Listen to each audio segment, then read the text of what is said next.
Well, good evening all, and thank you for coming. We're meeting together on the very beautiful Gadi country. And welcome to this event. It's a joint event with Sydney Law School and the New South Wales Council for Civil Liberties.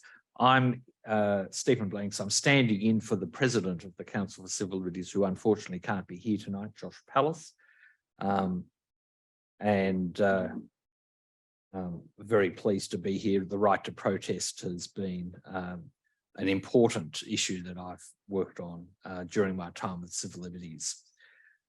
New South Wales Council for Civil Liberties has been defending human rights and civil liberties for 60 years now in various ways.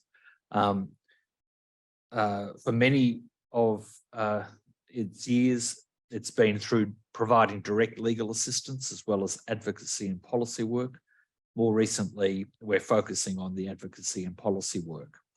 Our work on the right to protest has been long and varied. We've recently posted just a fabulous personal account by Meredith Bergman, former president of the New South Wales Upper House, on our website, of the assistance that CCL provided to her and a group of anti-apartheid activists in the 1970s who protested a South African surf life-saving team tour at Bondi.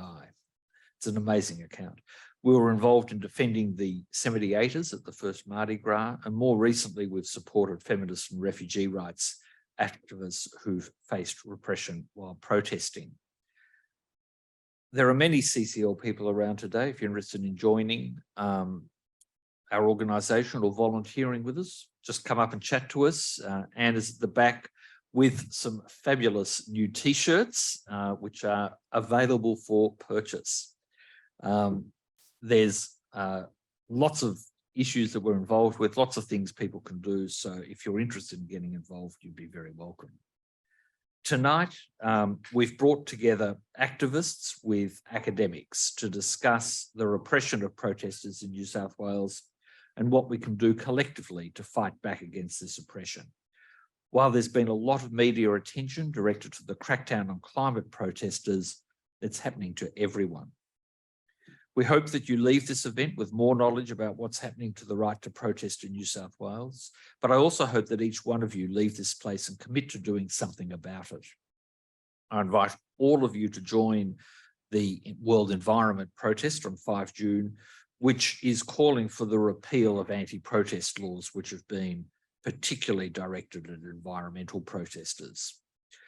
We've endorsed the protest and hope to see you there.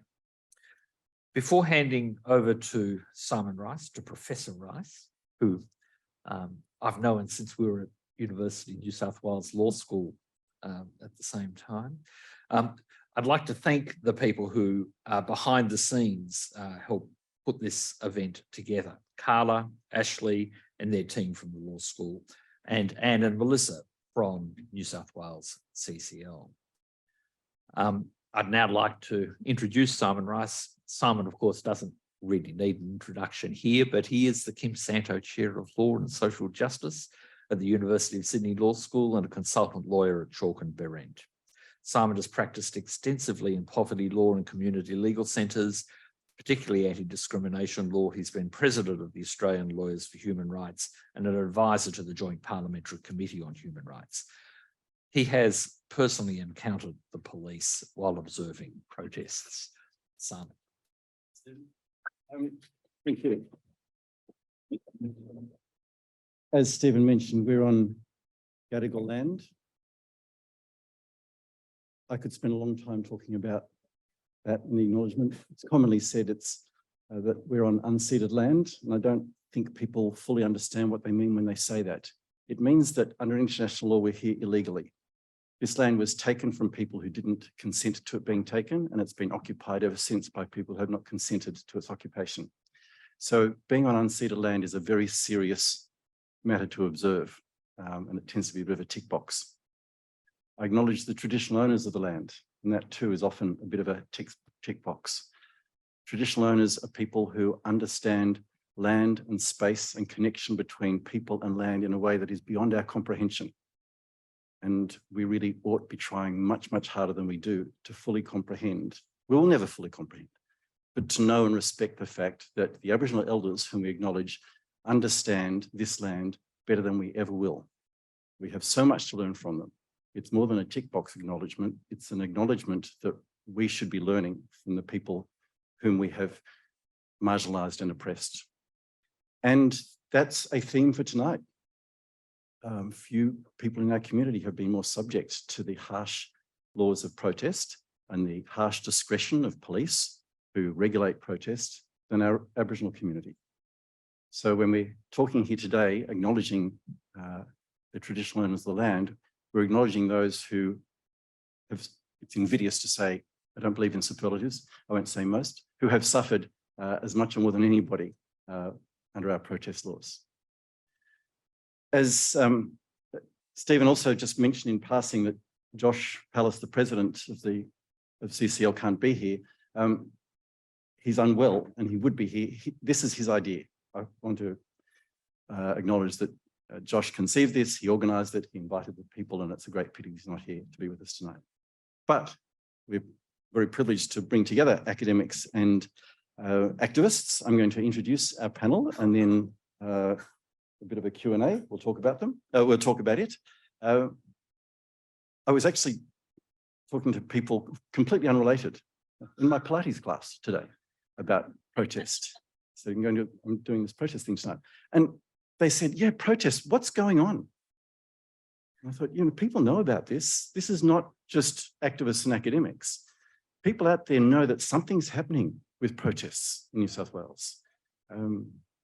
So it's not just a private discussion we're having. Take this away with you and talk to people who do have a sense that something's happening, and we're going to try and explore what's happening and why it's happening. So the panel, how do I do this? You're not in the same order as I have on my piece of paper. So next to me is my colleague here at Sydney Law School, Dr. Jeff Gordon, a lecturer in the law school. Jeff specialises in free speech and judicial federalism, most recently writing on the law of protest during the COVID pandemic. Jeff's work spans public and private law and explores free expression, as well as judicial federalism, speech torts, non-disclosure agreements, and equitable relief. A really pan-legal perspective on protest. Next to Jeff is Amal Nasser. Amal is a Palestinian organiser and a third-generation refugee. She lives on unceded Bidjigal land and is studying a Bachelor of Laws and Bachelor of Criminology and Criminal Justice at UNSW.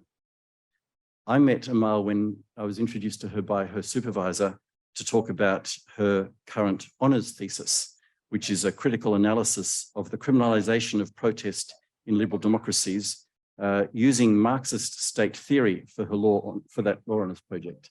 And I listened to her talk and I thought, wow, she knows so much more about this than I do. I mean, and it's really important to know. My students will tell you that as practical as I may be and experiential as I may be, I begin with a theoretical framework. I just think it makes such a difference to understand the theoretical context in which you're working, and that's what I'm going to go to Amal for tonight. Amal has a strong interest in the intersection of law and rights of Indigenous persons and was the Human Rights Defender intern at the Australian Human Rights Institute last year. Next to Amal is Luke Velez, a student activist who organises on Gadigal and Bidjigal land. Luke is passionate about economic and environmental justice. He was the 2022 National Education Officer of the National Union of Students, NUS, and he's been involved in national campaigns on climate justice, free education, and student unions and reforms. Luke is studying a Bachelor of Laws and Bachelor of Politics, Philosophy and Economics at UNSW, having spent 2 years, I love this bit, studying fashion in France. And next to Luke is Kavita Naidu, a feminist climate activist and international human rights lawyer from Fiji and Australia, specialising in climate justice for grassroots women in all their diversity in Asia and the Pacific. With over 16 years of diverse experience working in the Pacific, Asia and the UK, Kavita has worked at the Asia Pacific Forum on Women, Law and Development, the United Nations Office of the High Commissioner for Human Rights, the Pacific Islands Forum Secretariat, government bodies and the private sector. She was involved with the UN Free and Equal campaign in the Pacific, the Global Women's Strike and the Feminist Bloc for Climate Marches at the two COPs 25 and 26. Kavita served as a board member with Greenpeace Australia Pacific and is currently a board member with Active Asia and Progressive International. So we've got a lot of experience and perspectives. I thought we'd start, Stephen made a reference in passing, which people sort of like to joke with me about, that yes, I have been involved in protest involuntarily. I was actually observing the protests when the police grabbed me from behind, kicked me to the ground and charged me with resisting arrest, which was a little bit of a shock. But I genuinely was not actually protesting. I was actually there as an academic. I'd encourage my students to go and watch. And so we went and watched. And I was the only one of my students who was arrested, but other students there were treated appallingly. I got all the press because the police were silly enough to pick on a professor. Nobody covered the fact that they were actually picking students up, throwing them horizontally across the road and injuring them terribly. So that was my moment of notoriety. But all our panelists have had various engagements with protests. So I thought we'd start by giving what they have to say, a little bit of personal context. Kavita, you're a protester from way back. Tell us a little bit about your protesting. I started quite young because I grew up in Fiji. So I come from a line of Naidus who are pretty much the freedom fighters in Fiji, because we're a small nation that has had numerous coups. And because my heritage is Indian, we have always been scapegoated as second-class citizens. So fighting for rule of law and democracy started at a very young age. Coming to, I think, what would be useful and a little bit funny, actually, is the last protest march that I was in, and this was COP26 in Madrid. And there were thousands of us activists right outside the last plenary where UN General Secretary Antonio was about to deliver his speech. And, you know, we decided to have a peaceful sit-in and protest. And I was holding a banner, and the UN security forces just barged into where we were. And I'm talking about 2,000 of us, and just started really shoving us out of the venue. And I'm talking about 4 degrees outside. And my experience, I was holding a banner and I refused to let go of my banner. And I had a number of UN security just come in and really start to pry my fingers open, and I was holding tight. And there was like a tug of war, and a few others around me saw what was happening. It was me against a few of them. And this rather ample and very tall African woman just came, and she just held me. And she just stood there and held me. And when people saw what was happening, and literally the security forces didn't know what to do, because there's this me and there's a woman behind me holding me, and we're just holding tight. And then others came and joined her, and we formed like a human chain where I'm still holding my banner and being dragged out. And so obviously more security forces came. We all got chucked outside. There is a really stark photo where you can see the protesters outside, and then these shutter gates just closing in, and we're just outside freezing. And they left us there for a couple of hours. And what was really horrible for me was realizing that there were mothers who were separated from their babies. A lot of children were also at the COP that were left, you know, without their overcoats and their scarves. Same with persons living with disabilities, elderly. It was, I think, the first of its kind. But what it has done now is set a very dangerous trend for what can happen. And when we were corralled out, all I could see were just military tanks lining up the entire COP facility. And since then, it has only gotten worse. And I'm talking about at the global stage, where it is so inaccessible to actually participate meaningfully. And at the same time, any form of dissent and opposition is just shut down completely. Thank you, Kavita. Yeah. Luke, quick account of your protest experiences. Yeah. So I started kind of getting involved with the enviro movement. When I lived in France, I was doing fashion. I thought, oh, you know, I'll change the world with linen and zero waste patterns, and then realized that that actually was bullshit. And so I got involved with Extinction Rebellion, and I did some stuff there. And then COVID happened, and so I thought, oh, I'll go back home for a month, and then COVID will be done, and that'll be all good. Came back here, ended up staying here forever. But in that time, I got kind of pulled into the university student space where there's lots of activism that happens. I was actually at the protest. One of my first ones back in Sydney was the one where you were arrested, Simon, and I was thrown to the ground, and like the police kicked your legs out, and I was fined $1,000 daring to come onto campus. Just the day before, there was this big queer rights protest around Mark Latham's transphobic bill at the time, and I showed up, and my friend goes, "Oh, hi Luke. So you missed the pre-caucus. We've all decided we're splitting off into affinity groups, and based on our level of risk. And you're with me, so we are in the top one. We're probably going to get arrested." And I'm like, okay, I guess that's what's happening.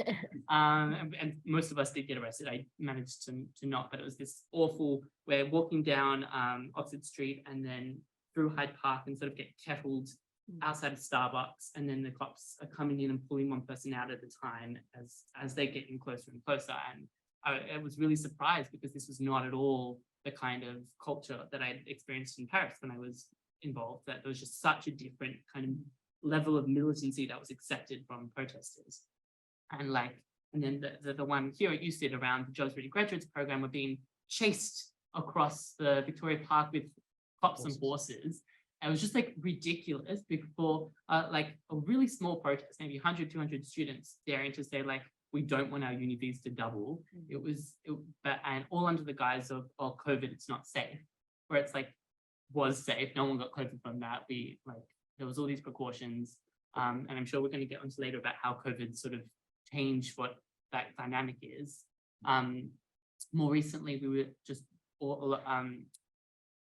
outside a protest they organized around a big summit. We were all really badly pepper sprayed, and it was a lot, quite violent. A few of us got arrested. That sort of stuff I'm seeing become quite common. But what's I think more scary is the way the cops are reacting to us before and after, that they've now got my phone number. And so every protest, there's been a few protests where they'll call me up to say, you have to come to the train, down to the cop shop right now, because if you don't, we might charge you. But they want me to come down and give them evidence against my mate who got arrested. That kind of stuff, I think, becoming really common and concerning, and is about what the law says they can do is kind of irrelevant, because when they're calling a 20-year-old to say, come to the station now or else, like that, if you're not experienced, you're going to go.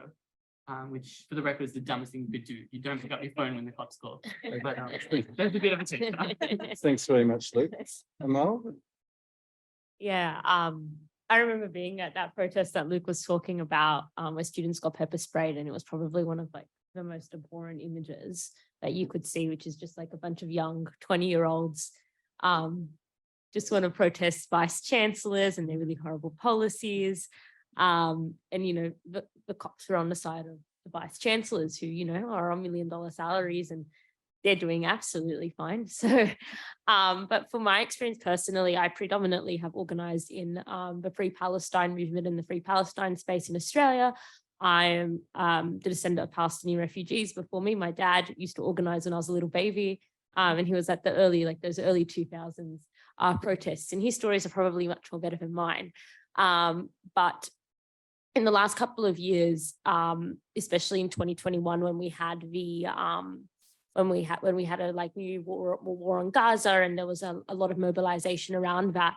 The protests that we were organizing, they obviously had like 15 to 20,000 people in attendance, and the cops were quite onto people. So people who were holding certain placards or banners, they were being approached by police. We had a woman who had burnt an Israeli flag. She was charged and arrested, and that charge didn't succeed in court. But it's those types of symbols and really kind of targeting and trying to have these like really symbolic images of like anger, were heavily targeted. But I would say probably the largest aspect of repression or threats of repression that we face hasn't actually come in the It's come in the direct action space, but it hasn't come in the walking down Elizabeth Street space. I was one of the organizers of a Sydney Festival boycott 2 years ago now. I'm looking at Luke because I feel like he would know more than me. And at that time, we were facing constant threats from the media class and from politicians in both the Labor and the Liberal Party. But if we didn't stop what we were doing, which was hosting one of the most successful boycotts in Australia in the last decade, was we would be threatened with anti-BDS legislation that were very American styled. And to give context of that, in the US, about 35 states have enacted anti-BDS legislation. And this form of legislation means that if you're a public servant, you're working as a teacher or as an academic at a public university or as anything in the kind of the public domain, you would be forced to sign a contract, which basically says, there's a clause in your contract which says, I will never boycott the state of Israel. And that's kind of exceptionalized there. And in some states, it's actually a criminal act to boycott the state of Israel as well. And they were threatening these types of laws against us in Australia. They're still being actively discussed in caucus from what we're hearing, but it was that threat of having this really successful protest against an apartheid movement that we constantly face. And we've seen these types of repression before, which I'll touch on later in like decades before I was a little kid. But that's kind of the space we're in now. And also as student activists who do a lot of work in the Palestine space and bringing in academic boycott motions at universities, bringing in campus activism, which mirrored kind of the anti-apartheid movements in the 70s and their roles in the student spaces. Our university administrations are starting to sanction us. So you would see, for example, University of Melbourne has now adopted these redefinitions of anti-Semitism, such as like IHRA, which are being considered by universities across Australia. And these types of definitions have the potential of leading to expulsion and suspension of academics and students alike who participate in Palestinian advocacy. So the form of repression that we face doesn't directly come from police necessarily, but it has in previous protests, which I wasn't involved in because I was young, but we're facing repression in different forms as well. Thanks, Simone. Really broadened the idea of protest for us. Thank you. Yeah. Well, I'd just like to say thanks everyone for sharing. What a breathtaking range of experience and that we've got on display, which is terrific.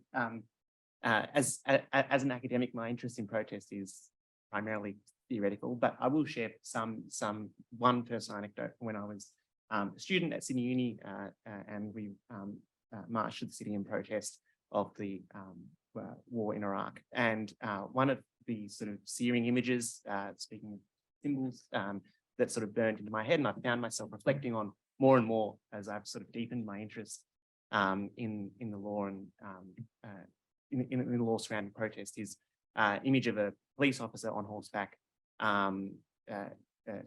grabbing the backpack of the student in front of me without any warning and throwing that person to the ground. And that is something that, as I said, was sort of burnt in my brain, and something which I just find myself returning to more and more often as my research sort of develops. Yeah, so that was 20 odd years ago. In a ABC interview in anticipation of this last week, I had occasion to say that Australia has a long, proud history of protest. It's not new and remarkable. Australians have been protesting for since the 19th century. But I think you just reminded me that protests have been oppressed for just as long, and the police have acted handedly for just as long. So, Jeff, can we start? As I said before, I think people know that something's going on. Can you tell us what the legal framework is? What is happening? What's different? What have you seen it starts to explain from a formal, legal, institutional way what's happening with protests? So probably the most recent flashpoint is the 2022 legislation. This is sort of anti-protest legislation introduced by New South Wales Parliament that significantly increases penalties surrounding and significantly increases penalties, and also introduces new offences about sort of disrupting and obstructing major bridges, roads, tunnels, and facilities, infrastructure facilities. So there are some alarming features of this legislation. The first, which is sort of what's been most widely reported, are the penalties involved. So we're talking $22,000 maximum penalty, or 2 years imprisonment, or both. And so that's rightly been called out as having severe chilling effects on the right to freely assemble in New South Wales. And there are a few other aspects of legislation that may not necessarily have been as widely reported. But one of those is the fact that it really hands to the relevant minister significant power to define where these offences actually apply. So in short, the minister decides where the offences will apply. So what is a major bridge, tunnel or road? That's the statutory language. Well, whatever is designated as a major bridge, tunnel or road in the ministerial regulations.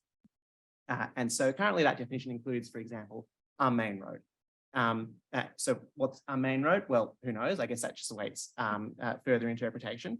But the point is that it's up to the minister to say what counts as a place where these heightened offences and penalty regime will apply. So that's the first issue about the power that it sort of creates in the hands of the executive government. Yeah, so the Minister of Transport is the primary person, but I think there's Minister of Infrastructure as well also has powers in relation to that, in relation to sort of the major infrastructure facilities. So that's the first issue, how much power is getting concentrated in the hands of the minister. Second issue is broadness and vagueness. So we use the example of a main road. What does that mean? It just unclear. It's entirely vague. So it can't be a freeway, a tollway, or a highway because those are separately listed as part of the definition. So what is a main road? Again, it seems entirely vague, and so therefore going to be interpreted in a broader sense in terms of chilling the freedom of assembly. When you say interpreted, Jeff, in the moment, who's interpreting it? Who's saying you're on a main road? Yeah, so that's a good question. I think it would be up to the Commissioner of Police to determine whether it's going to be enforced in any particular situation, like what counts as a main road. And then you wait for the slow process of the law to sort of get a kind of final determinative decision on that. And if, anything to say about the judicial process in this context? Is that change attitudes coming through from the courts as well? So the short answer is there's not a lot of sort of judicial interpretation of this 2022 legislation. There's been some cases that have thrown out some of the harsher penalties on appeal. But other than that, I'm not aware of sort of anything that sort of we can characterize as a general judicial attitude to this particular piece of legislation. Yeah. So Can I look, jump into please it do. about who's interpreting that? Yeah. So the kind of climate strikes that seem to happen every few months, you said the thing that we do pretty much every time is we march from here to UTS, have a bit of a speak out and march to Town Hall. And a few times ago, my name was on Form 1, so I was the person who Form 1 is the application you make for permission under the Summary Offences Act to have a march. So it's Well, not so. sorry. Okay, I'm trying to be quick and brief. But I just wanted to say how they're interpreting this is then I'm getting a call from the police saying, when you get to UTS, you have to get off the road. And I said, well, no, it's not in Form 1, that sort of negotiation happens. And they go, well, just so you know, if you did stop outside UTS, now we can, now since that Parramatta Road or whatever, it's a main road, we could put you all away for 2 years. So get off the road. And that's, whether that's actually a correct interpretation of what this legislation is or not kind of isn't the point. It's then as the kind of point person, I'm now thinking, okay, this person is scaring me. What do I do? Do I say, okay, now if I can get off the road and in 5 minutes we get back on the road to keep the march, when actually we want to be as obstructive as possible, all those strategic decisions being made. But that power is totally, it doesn't matter. I just don't think it actually matters what the judges are saying is the interpretation of this. That's not where the practicality, the effect of this law is actually on what activists, how activists are scared by it and what police can threaten. And I think that for me is has so far been the main impact of that legislation. And Jeff's spoken about power the minister has. Luke just told us about the powers the police have in the moment. Your work is about power and the power of the state. Give us a theoretical context for all this. Yeah, so my work in the past couple of months has acted as an intervention toward a lot of civil society, including the New South Wales Council of Civil Liberties, have kind of responded to this legislation. And I think the common sense approach, or the approach that most of us will take when we see this legislation, is this is very autocratic, this is very undemocratic, this is antithetical to our liberal democratic values, this is not what's meant to happen in our grey old Western state with all these civil rights. My argument is that's not the case, but rather that the laws that we are seeing come out now and the police powers that have always existed before is a consequence of liberal democracy and what liberal democracy was created to protect. So I'm going to try to break this down and just stop me if something doesn't make sense, because I've been in the unfortunate position of just writing this for the past couple of weeks, so my head is somewhere else. My head's like at the conclusion. I've got to go back to start one. So when we kind of go back to the original work of our classical liberal thinkers back in the US, where liberalism was founded, we see that it was created to protect three key tenets: interest, independence, and property. Interest being the ability for me to pursue my interests, so without these external factors, including the interests of a market. Independence being me independently being able to pursue my interests, so I don't have the state, or I don't have my parents, or a monarchy or something basically telling me what I need to do or coercing me to do, and whether or not these are actually happening is decide. This is just what liberalism tries to achieve. And property, which I think most of us who's encountered liberalism will know that property is so central to it, and the protection of property is so central to our modern capitalist society. That was just a very short kind of breakdown of it. Because these three key tenets are so important to achieve, what the policing project has the policing project was first introduced before liberalism in the UK and in the US, to help achieve the shift from feudalism to liberalism, from feudalism to capitalism. And that kind of meant putting the working class to work, forcing the working class and structuring them to work in a certain way. In Australia specifically, the police was introduced to help achieve the shift from an Indigenous economic model and from Indigenous self-determination and sovereignty, and shifting it to a mirror of British capitalism. And that also meant imprisoning and targeting and policing the British working class, who was the convict population at the time. So they existed in those two frameworks, and the police had a very big role in policing Indigenous resistance during the frontier wars in the 1800s. So when we look at today, when we look at the general attack on protest, the reason why the past decade or so we didn't really see images of police attacking protesters is because the reality is me holding a sign in town hall, walking around town hall for a bit with 300 people and being like, climate justice now, it doesn't attack anything. So it's not disruptive. It doesn't attack property. The reality is it wasn't mobilizing people. If you kind of go to the text and the historical text of activists, they said that between 2009 and up to probably about 2019, climate activists were really struggling to get the Australian population to recognize that we were in the middle of a crisis. So these protests were not a threat. When protests became a threat, so when protesters started going, hey, you know what, maybe we should go to Newcastle and we should shut down the ports, which is property, and it's key colonial property of big corporate giants such as Adani and Santos and so on and so forth, that's when that was at threat. So once property was put into threat, that's when the police needed to come in and they needed to say, well, now we need to arrest these protesters and we need to deal with it. When it comes to shutting down the economy, it's also about what kind of the potential it had to do. It was a clear attack on capital. When people were blocking bridges to prevent people from going into work, whether it was for 20 minutes or an hour or a whole day, if that kind of mobilization was able to be achieved. But it was also because of the demands of these protesters. So when we look at the demands of Blockade Australia and Extinction Rebellion, it's very clear: shut down all coal and gas ports, climate justice, complete climate action, and not kind of at like looking at like a Labor 43% approach. It was very radical approaches. So I'm going to put my criticisms of Blockade Australia aside and whether the mobilisation is strategic, but it was the fact is if they were able to shut down the economy without repression and they were able to do those protests as they please, it would force the hand of the government. That's how direct action works. We know that's how direct action works.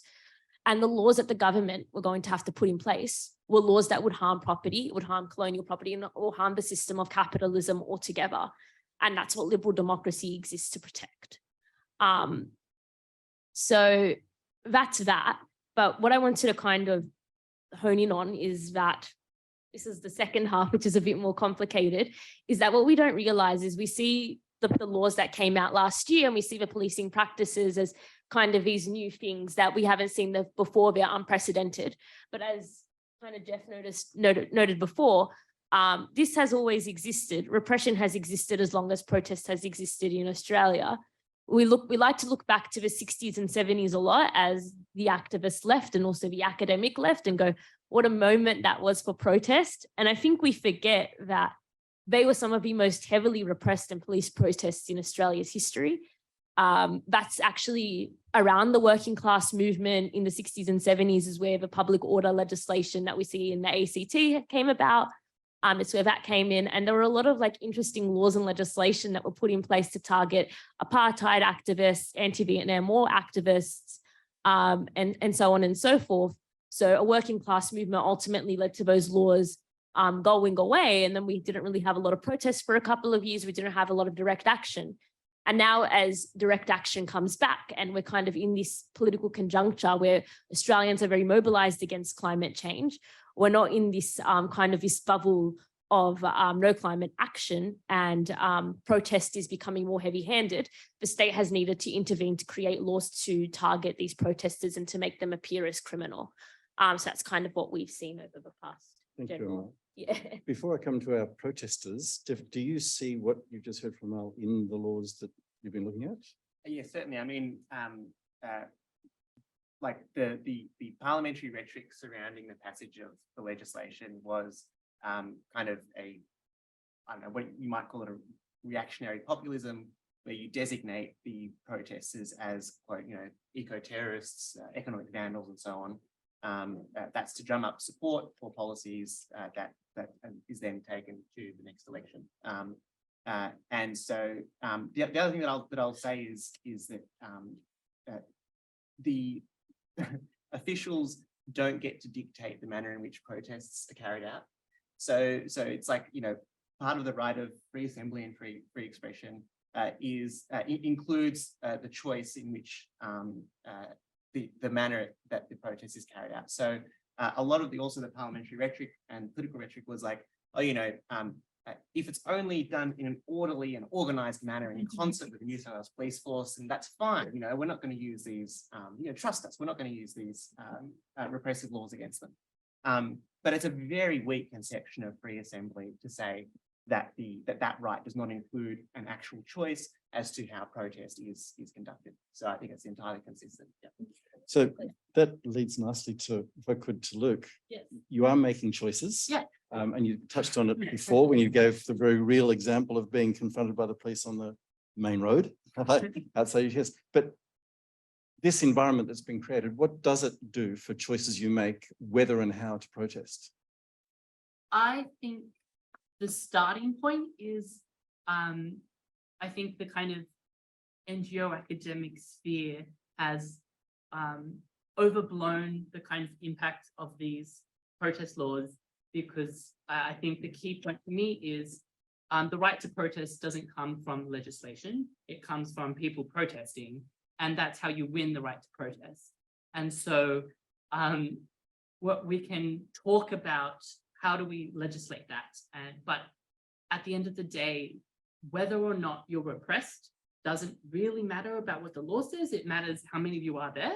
It matters what the kind of public perception of what you're doing is. It matters, have the cops fucked up at some point? That just recently there was a really great protest outside the Theory of Violet Coco, who was got a lot of attention around blocking the bridge, and this is one of the times this law was used.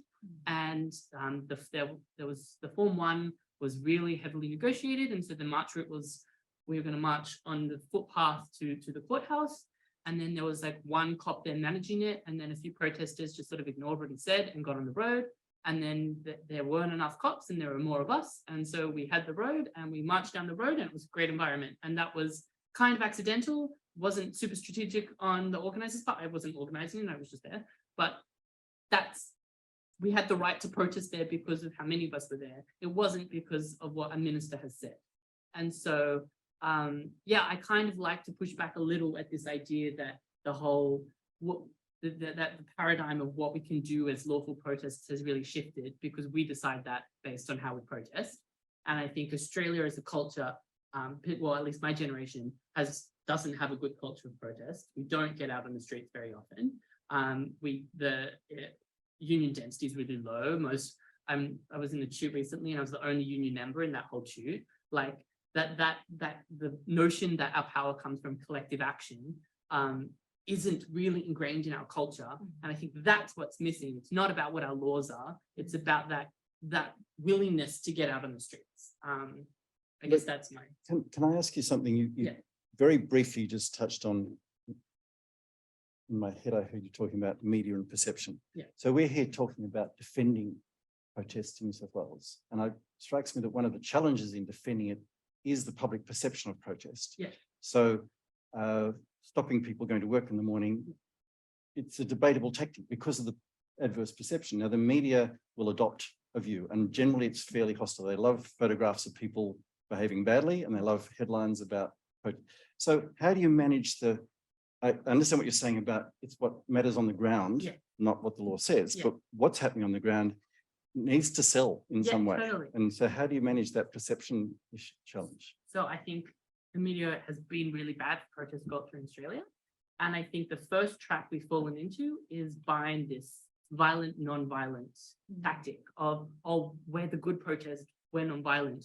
We let's play out that history that the media really likes to use. I think actually violence has no analytical value when it comes to protests, because no one in this room is going to have the same idea of what is violence.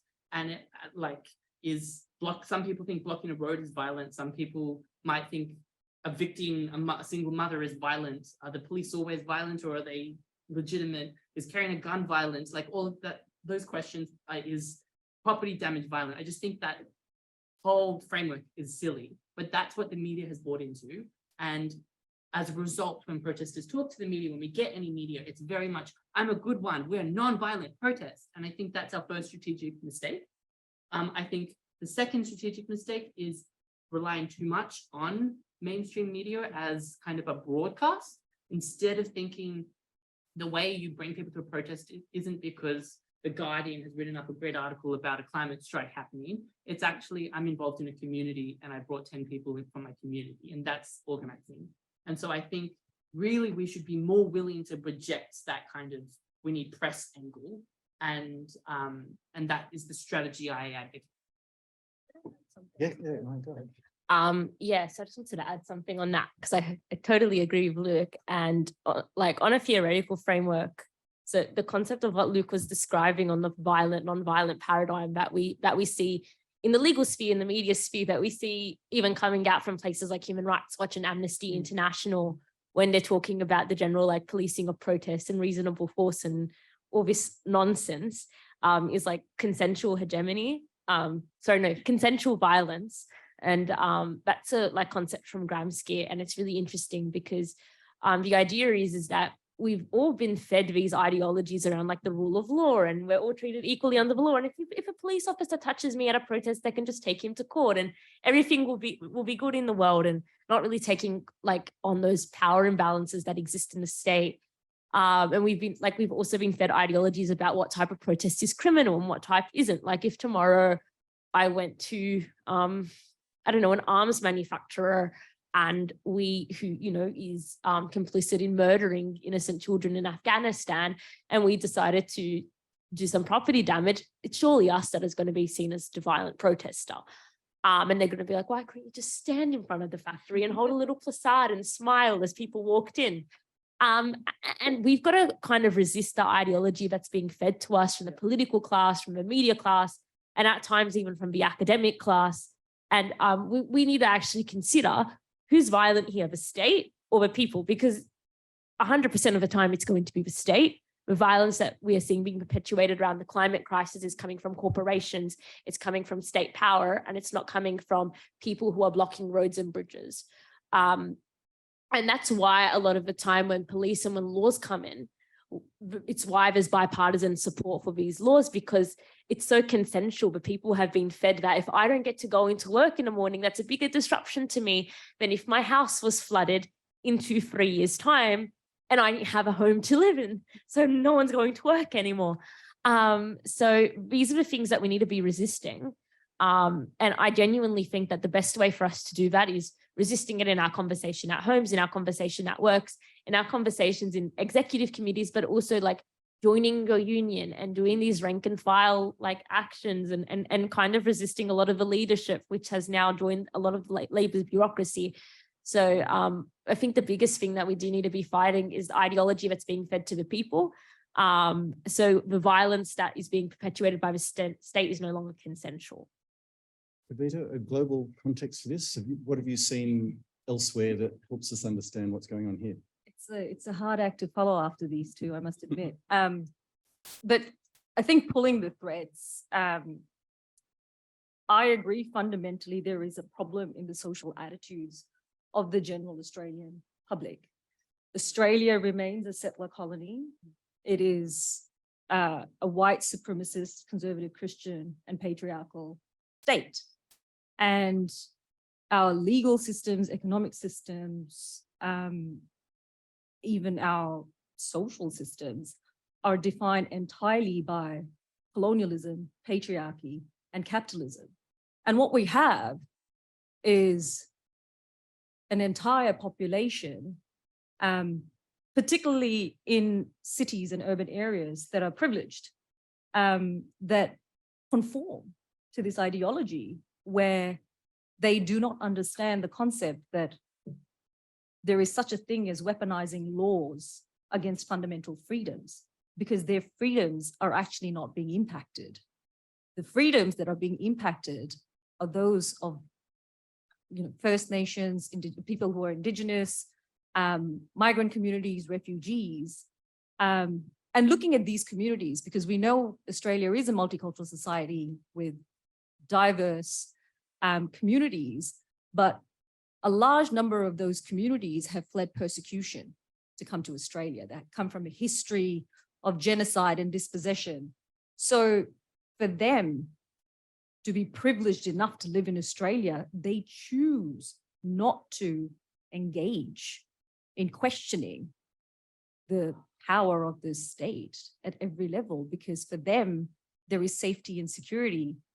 But for something like climate, we need our communities to also now become extremely involved, because we might be privileged in Australia to a certain extent, but our people back home are not. And Australia is hugely problematic in international geopolitics. One, because it is a major exporter of fossil fuels. Australian foreign corporations, actually, no, most of Australia's fossil fuel industries are foreign owned. So you can see this entrenchment of colonial power. It's Australia, it's Europe, UK, it's the US, and colonialism never ended in the sense that extraction is still being done from global south and on Indigenous lands within the global north. So I find that there's such a romanticization of like Pacific people are in this deficit framing of like so vulnerable and marginalized. Well, ultimately, we have all been made vulnerable and we have been made marginalized because of the systems of oppressions that continue to operate. And I agree with what both Luke and Amal are saying. Our legal system in itself is so flawed. So this is a Western democracy that doesn't even have a Charter of Human Rights. So Does that mean that there are places in the world, I've been thinking how to frame this, doesn't come out well. There are better places to protest. Are there environments that behave differently towards protesters? No. Absolutely not. What we're seeing is a sweeping trend towards far-right populism, and how far-right populism actually entrenches power is to shut off dissent and criticism. And they're doing it very effectively, because that far-right populism is actually now becoming entrenched in our so-called liberal democracies. And I think what we tend to forget is the state and corporate capture of Australia and the Australian state. There has been a fantastic report that was written by, I think they called it Australian Democracy Network, and it's called Confronting State Capture. And there's another one that's done by Greenpeace, Human Rights Law Centre and Environment Defenders Office, that's called Global Warning, a Threat Against Australian Environment Defenders. And both those reports really pull together just how problematic our legal systems are.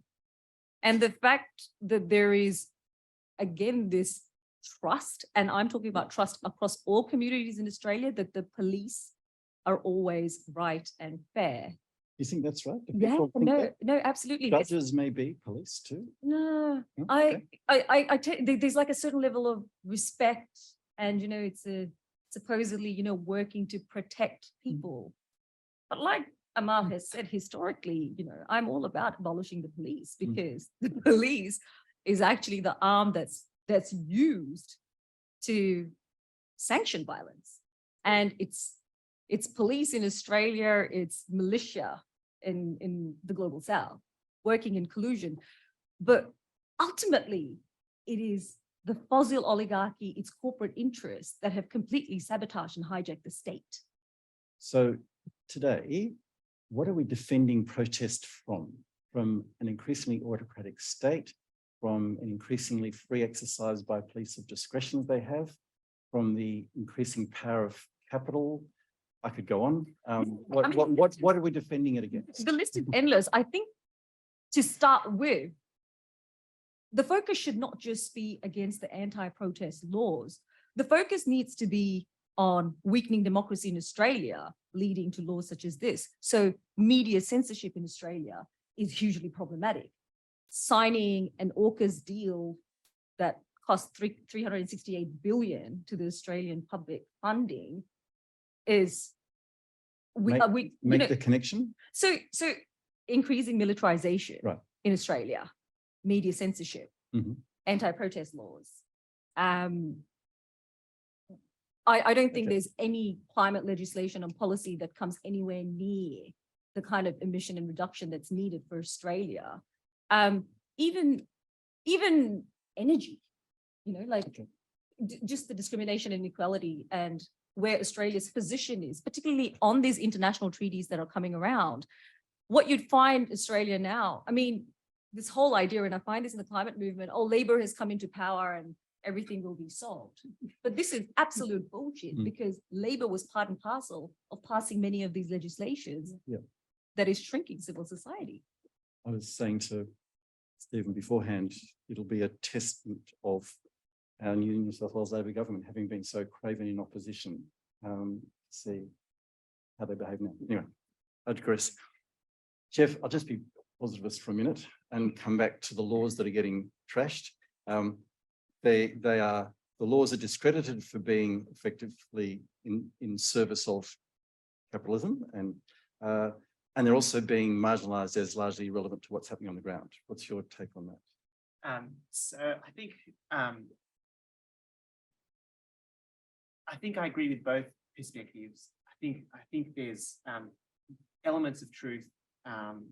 My sense is that when we think about the right to protest as a kind of social artifact, that the existence of these laws, other actions by the state are fairly interconnected. So I agree that sort of on the ground, in the moment, whatever law is on the books may have very little impact to someone who's faced with the purported legitimate exercise of state power, right? And I couldn't. I'm very, convinced of that view. And I understand the pushback on the perspective, positivist perspective. I don't think I would call myself a positivist, Okay. but I do think that the exercise of state power that's enshrined in these oppressive laws has the danger is partly that over the long term, as long as these laws remain on the books, they will have an influence on the public perception about whether and why protest is important. And so I think one of the things that again I also agree with is this sort of rejection of this mass media perspective, because I've been wondering why the Perrottet government at the beginning of this year was okay with shutting down the Sydney Harbour Bridge for a Ryan Gosling movie for long periods of time on a Sunday, which is just as disruptive. Because they paid a lot of money. Right. And so I guess what this is partly a curmudgeonly academic question, but partly like a genuine interest. Why do folks who enjoy sort of the why do state officials just kind of consider that to be okay? Why are they prioritizing the short-term economic interests over, much more urgent issues? And I'm genuinely curious. I mean, I just don't understand why that's okay. But I'm genuinely curious as to what about the political culture in Australia creates this kind of odd priority of values.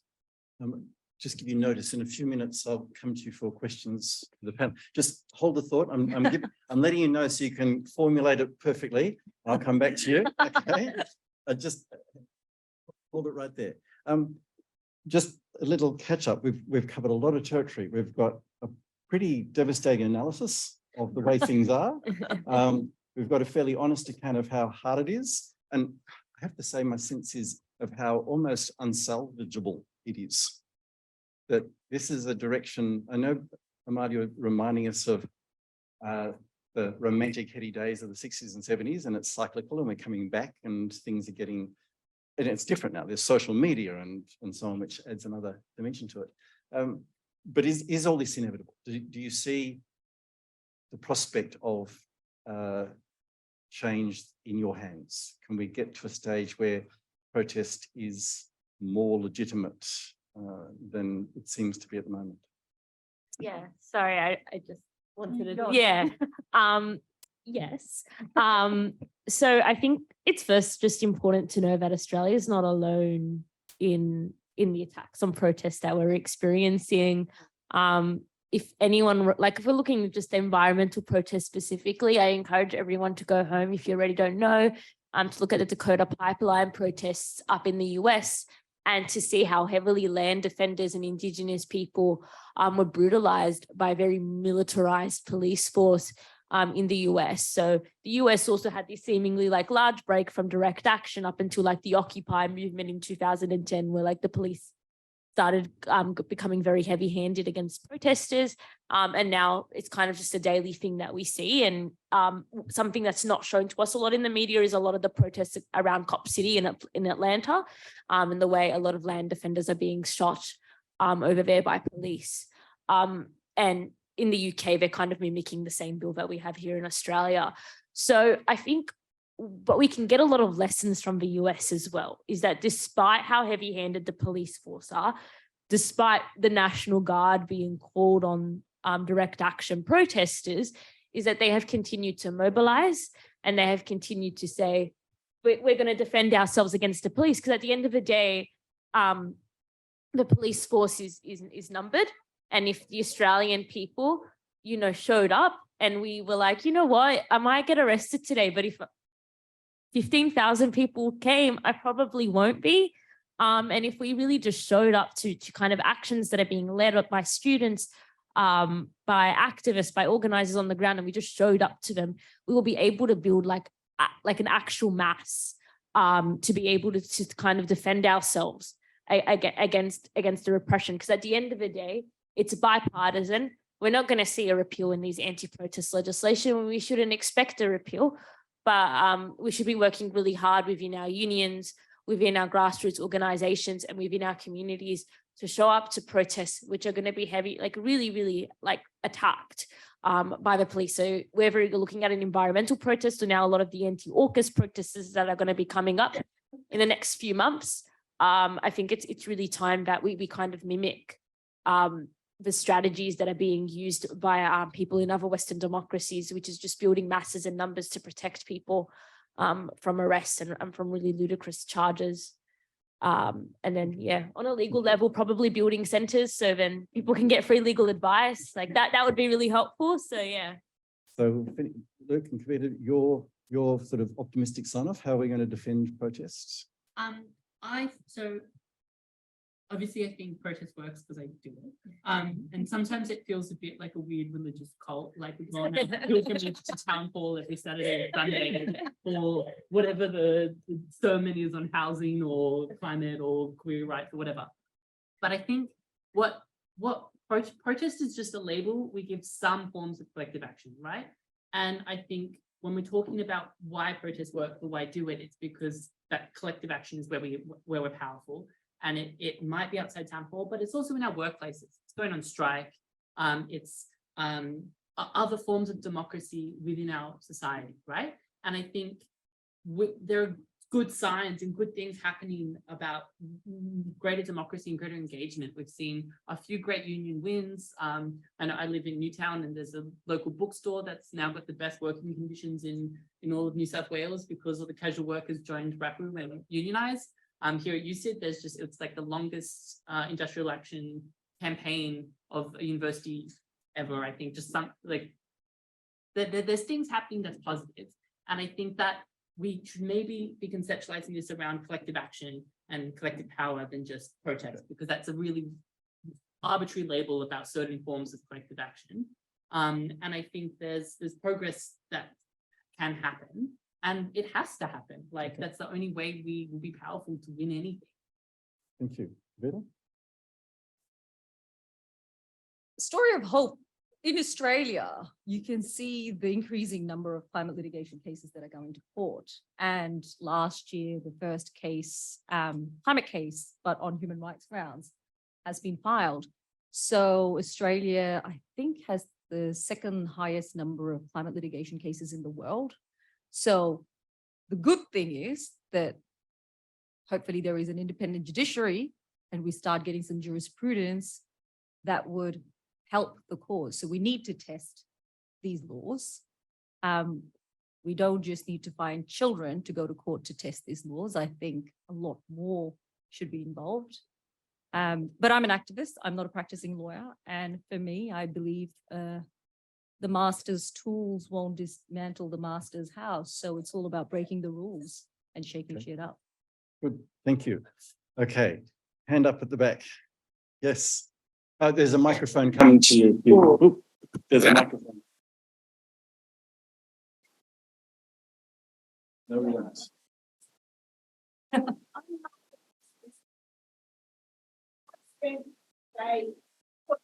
feel like I have something to say, because none of you were there to support me. There's a very small group of people. I'm one of the Blockade Australia protesters. I'm a peace activist and weapons activist primarily. And I'd just like to say what I saw today and what I think the issues are that I can see in front of me just by looking at the Sydney system. I'm in Brisbane, and Sydney is shit. And all of the people think Sydney is better. At the same time, I don't get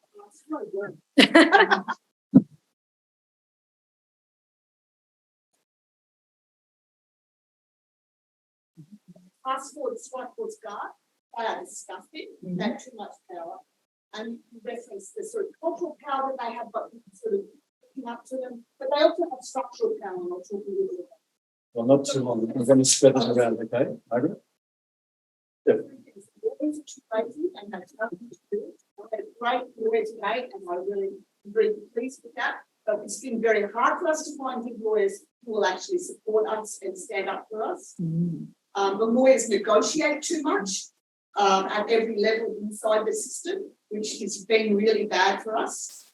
The police keep putting, there's a structural issue, the police keep putting cases off and off for months and months. The crew from the raid, again today, had their case adjourned for the 9th time and they have no date set yet. The criminal justice system here is a mess, and that will have an enormous bearing on Aboriginal people and poor people who are in that system and in those jails. And I think that's where you need to be putting a good chunk of your energy, because I just got 8 months for a second day for my case didn't finish. So it's going to be 8 months now to find a second or third day, and 10 months on adjournment for my friends today. Another adjournment, and they still have not got a court case 10 months out, right? And their case will be, the date that they eventually get will be 10 months in. And this is an enormous impact on us as activists, this sort of drawing things out over time. And so those are the things that I see in front of me, and I think that's where lawyers and the law should be putting their energy into the actual criminal justice system and function. Thank you. That's a great task list, I think you have there that you've taken. Call to action. No, wait. Well, I think we're saying the same thing. Yes, exactly. Yes, you had a question. Yeah. Oh, it's former councillor.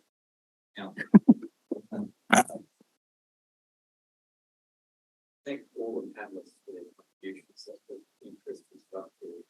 A brief observation and a question or proposal. You talked last ignorance, sorry, these about way was being used against the parliament protest, the power of media. I'd actually just think that this is the sort of poser in way.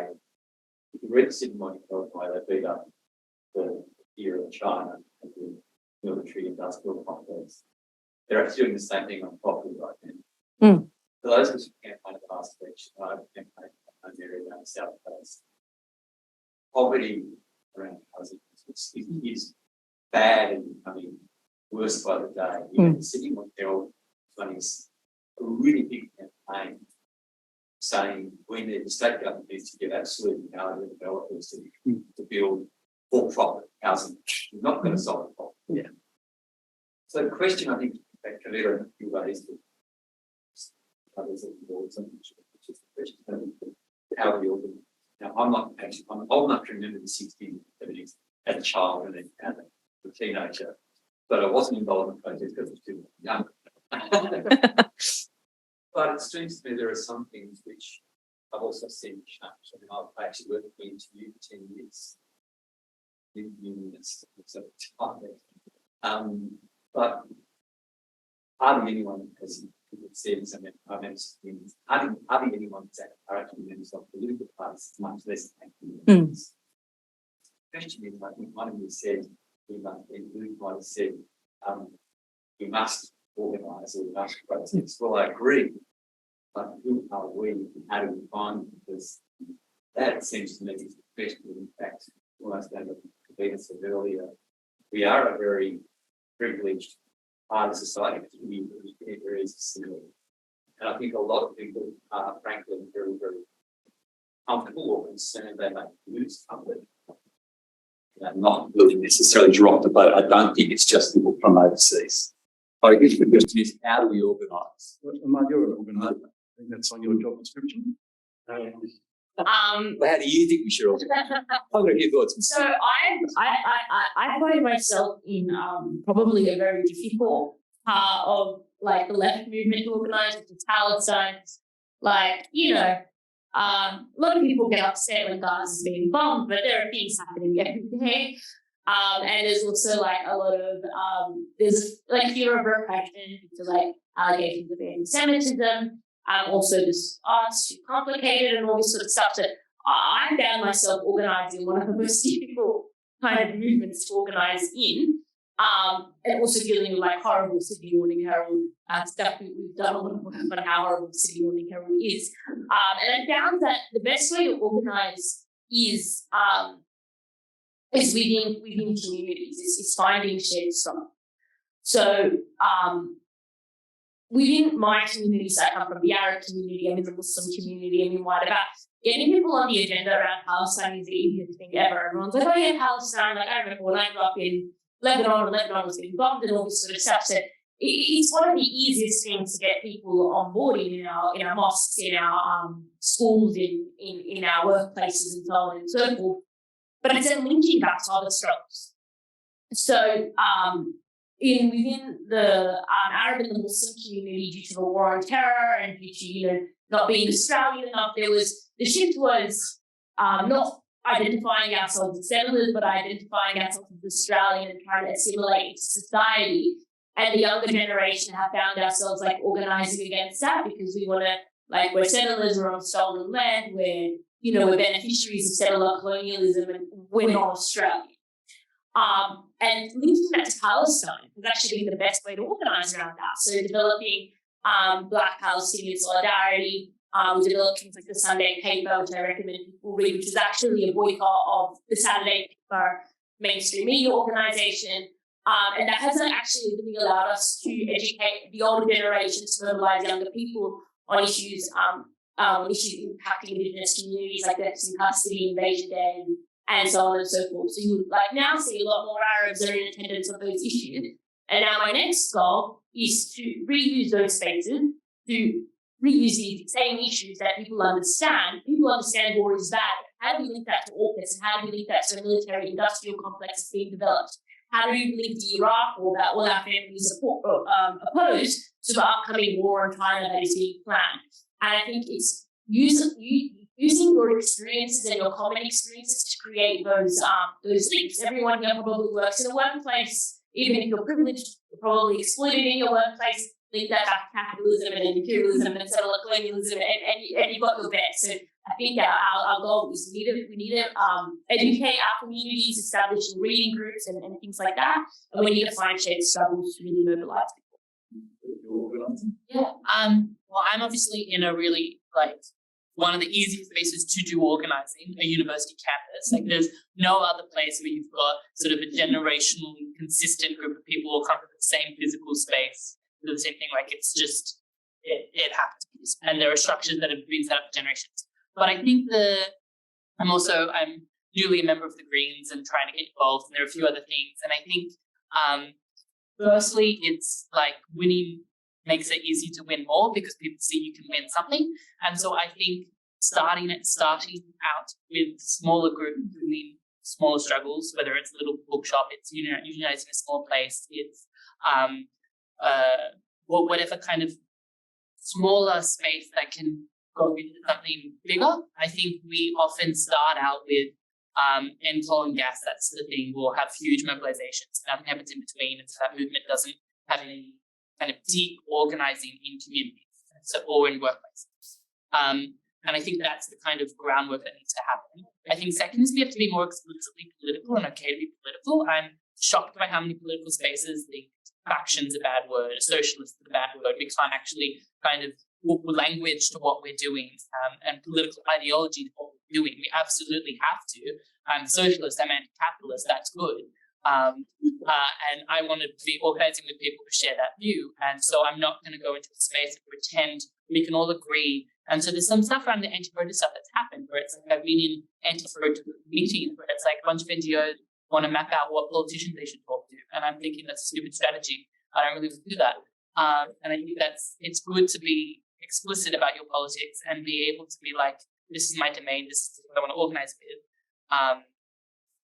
And start in your community. I think that's the main takeaway, right? Start where you are, probably your workplace, your local community, or your learning space.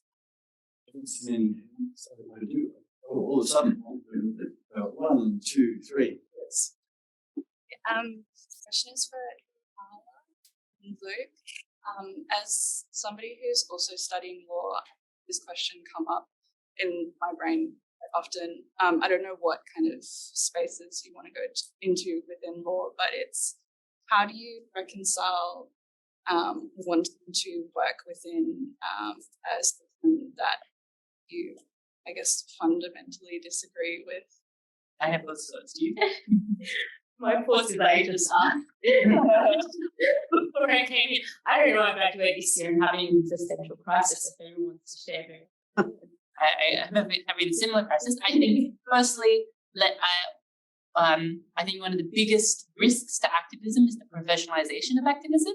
It's NGOs, it's lawyers thinking what I get paid for is how I'm into the world. And I think that's really dangerous thinking because it means it de-radicalizes movements. It takes some of the best people out, gives them paid jobs without those connections. I think if you're going to be a lawyer, be a lawyer. That's not how you're going to change the world. That's not where your power comes from. And be an activist in whatever capacity that looks like, whatever capacity that looks like. Your job doesn't need to dictate. Praxis will be you. And yeah, that's where I've would come to on that question. But Just be brief. So there's that. Which I agree with, the job is sometimes just a job, and unionize your workplace. How great would that be? But someone who really wants their workplace to be unionized. But on top of that, there's like the concept of movement lawyering, which is kind of coming up a lot in the US and in the UK, and we're slowly getting behind in Australia. But it's using your skills and your experiences as lawyers to support movements and not to lead movements. Activists, we need lawyers because people are going to court and they're getting tired and they can't afford that.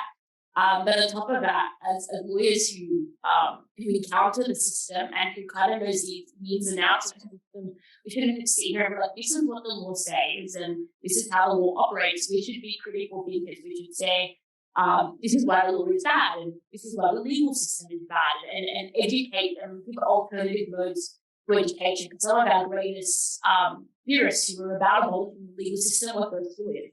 So it's really, really important that we use our knowledge to re-educate the community as well. We've touched on like quite a few times this sort of like extra legal space around how repression is actually operating on the ground, that it's not actually really about the legislation. So given that is where the space is closing, where do you think are all of the panelists, where do you think are the best strategic like points of intervention where you can push back on that and create that more of that space that's being closed?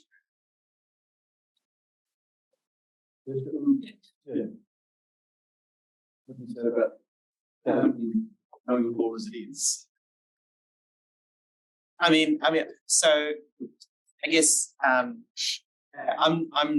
wouldn't sort of say that I'm an activist or an organizer. I'm an academic, and so the way that I try to contribute to positive change is by criticizing the law as it exists on the books and as it sort of is being wielded in its enforcement. So I guess I think I just agree with what the other panelists have said about, it's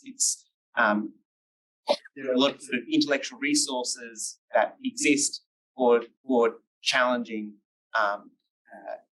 sort of the current status of the legal system and the state, and that's all I can say is that's what I try to do in my work. Yeah. This space. Yeah, look, I mean, we are all trapped in this colonial, capitalist, patriarchal system at every level of society. And right now, the left progressive movements have not really come up with an alternative to this. So our option really is how do we agitate within the systems, but by bringing in radical ideas to completely dismantle it. So I'll give you an example. I'll share an example about what I do. I've been working outside of Australia for quite some time. I was doing traditional human rights and then I moved to climate justice. When I moved back to Australia, I got COVID stranded. I decided to look for work in the climate movement. And very quickly, I found that the climate movement was white, male, cishet, able-bodied, and the list just goes on and on. And there was absolutely no human rights lens to this. So in answer to your question, what is one of the biggest problems in terms of organizing is this very siloed movements in Australia. Human rights movement don't talk to climate movement don't talk to feminist movement, and it goes on and on. We've only got trade unionists now coming into the climate movement. So I identified as my cause for doing the work that I want to do is to challenge the mainstream climate movement. And that's what I've literally been organizing to do, and creating spaces that are non-white, and creating spaces for First Nations and POP people to come together and really define what our narrative of climate justice is, not the narrative that you see all over the media, which is just reducing emission and science is going to solve the climate crisis. That's far from the reality of what's happening outside Australia. It is about Indigenous sovereignty, the right to self-determination. It's about land, water, air, food security, housing, energy. But you won't see that in the mainstream media. Australian media is not even connecting the fact that we're having an energy, rental, food crisis to weakening democracy, to the right. These are all connected issues. But the way that we're looking at it is that we're siloing these issues to be separate, but it's not.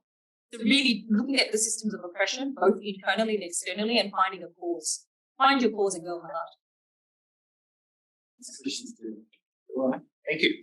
I mentioned in my opening remark Meredith Bergman, who was a seminal protester from the 1970s. One of the great things that she's been able to do is, after 30 years, get her file from ASIO and a book detailing how ASIO infiltrated the protest movement at that time. Obviously, ASIO went through some reforms after that period, but I'm interested to know, and I've done a lot of legal cases against ASIO in practice. I'm interested to know whether you feel that you're under scrutiny from ASIO and how that plays out in your activities. Probably.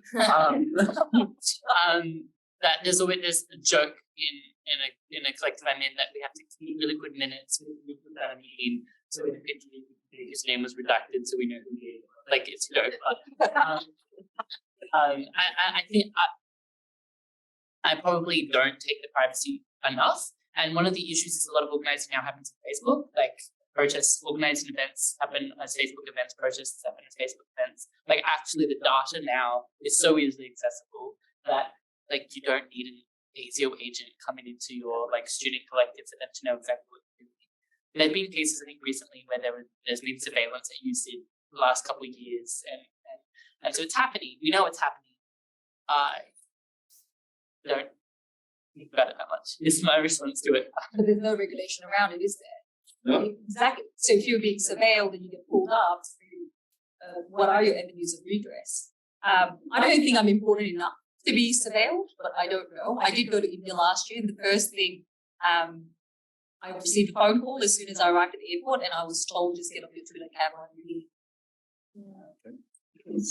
Yeah, I think, like, interestingly enough, something that I think that's okay in my research is that, like, around 2009 there was like this small, like, period where people were doing like similar direct action to what we saw last year, and because there was like no mobilization and people weren't really mobilized on climate change, we didn't really introduce laws, but the minister, I think, for energy or something, at the time, went to ASIO and was like, you need surveillance on a lot of these activists, and this was 10 years ago. Being in the Palestine space and, having, PTSD from the war on terror, being surveilled in our mosques, in our schools, and so on and so forth. We assume we are being surveilled, so if we start to use like Signal and things like that. You don't know what to do in those circumstances, and our parents will just tell us, just don't do anything because you don't want to be surveilled, or we were surveilled, and it's a really like iffy space at the moment. There's also like international surveillance that we're also worried about, because we found out that Israel, for example, had software that was being used to spy on activists globally. I'm not that important, so I don't think they're spying on me. But maybe a friend of mine might be getting surveilled on, who's a bit more important. But there's also like social media surveillance and and policies that are getting put in place in social media to kind of block what we're saying or shadow banning activists in global movements. So it's weird. I don't know. This was the same guy with the camera in Australian government badge at every protest and doing that, but they've never been on ABC News. So I was wondering if he's an ACO surveillance. But we'll find out in 50 years' time, I guess. So yeah. Okay, I think the foundations of City Hall sort of a little bit shaking after that. That was great. That was not the kind of stuff that the got upstairs in the classroom. And this considered large story. Thank you all very much for those really insightful, thoughtful, and fun, please.